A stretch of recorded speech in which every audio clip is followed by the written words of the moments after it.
கருப்பு வானல தூக்கின்னு எங்க பாப்பா எங்க போறா? இந்த புளியங்கொட்டைய வறுக்கிறதுக்கு தான். வீட்டுல தின்றதுக்கு ஒண்ணுமே இல்லனா டக்குன்னு என் பாப்பாவே ஏதாச்சும் ஒரு ஸ்நாக்ஸ் ரெடி பண்ணிருவா. இந்த புளியங்கொட்டை மாதிரி ஒரு ஹெல்த்தான ஸ்நாக் எதுவுமே இல்லைங்க. பட் ஆனா இதை கடிக்கிறதுக்கே நமக்கு சரியான ஹெல்த் வேணும்.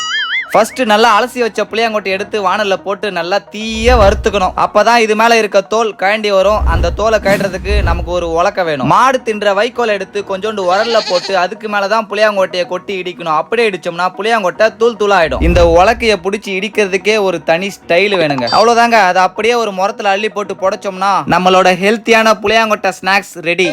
திரும்பவும் சொல்றேன், இதை தின்றதுக்கே ஒரு தனி திறமை வேணும். நான் அப்படிதான் ஒரு புளியாங்கொட்டையை வாயில போட்டு கடிச்சாம பாருங்க. ஐயாப்பா, என்னடா அது பல்லு? சும்மா சொன்னேன், மே மாசம் ஃபுல்.